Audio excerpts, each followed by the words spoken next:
With the world condemning Israel and with anti-Semitism on the rise, how do we respond?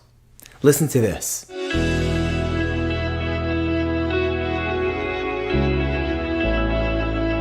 Hey everyone, and welcome back to another episode of Inspiring Hope. This is your weekly boost of uplifting Jewish inspiration.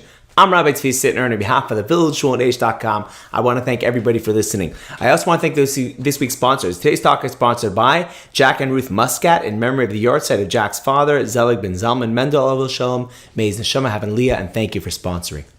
So, you may have heard about this story. Happened about a week ago. I was taking my 8-year-old daughter for a doctor's appointment downtown, and as I stepped outside my car onto the sidewalk, this guy who was passing by us looked at us, and he started cursing. And he said to me, "Jews should be gassed and burned." Now, as you can imagine, I was shocked. But unfortunately, this isn't surprising, because anti-Semitic attacks have been increasing all around the world. And I shared this story on social media, and hundreds of people commented on the post. People offered support. It was really beautiful. But some people voiced their thoughts on how they thought I should have responded to this anti-Semite. So, with anti-Semitism rising, how should we be responding? Is there a right and wrong here? So firstly, I want to say that there's no question we have to fight back. We can't sit by idly while attacks are occurring in Jewish communities throughout the world. We can't. On one hand, we need to be more vigilant, increasing security, protecting our shuls and our schools and our institutions. We need to fight back politically, in the news, social media, and on campuses. We need to be a strong, loud voice that's opposing this baseless hatred. But that's not enough. I think there's also another crucial response here. You see, when anti-Semitism is on the rise, there's a natural tendency to want to hide so that we won't be targeted. And many Jews feel this real fear. And for them, the answer is to protect their families by staying silent and by bringing less attention to their Jewishness. But that's exactly what anti-Semitism wants. Anti-Semitism wants the Jewish people to disappear. Anti-Semitism wants us to fear going to shul. Anti-Semitism wants us to fear looking and acting Jewish.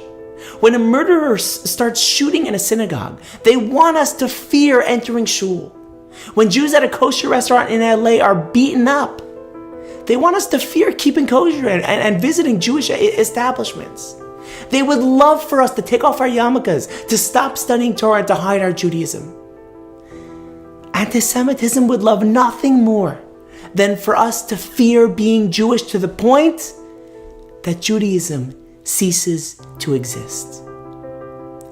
And I believe it was Elie Wiesel who said it so well. He said, "Silence helps the tormentor, not the tormented." And so we're all faced with this choice, a choice that our parents and our grandparents were faced with for thousands of years. Should we stand with pride, or should we hide? At a time when anti-Semitism is on the rise, do you want to be more Jewish or less Jewish?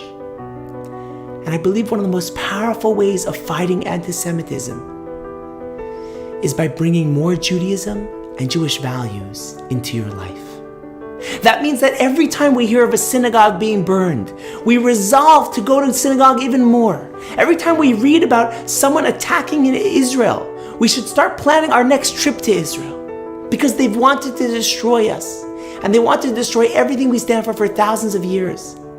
But by living and educating our children as Jews, by bringing more Torah and more mitzvahs into our lives, by practicing more Jewishly, we become the very opposite of what they want to achieve. As the famous saying goes, they tried to bury us, but they didn't realize that we were seeds. Now's our time to thrive. Thank you so much for listening. If you want to send me a message or response to the next episode, just email me at hope@h.com. Thanks for listening, and I'll see you next time.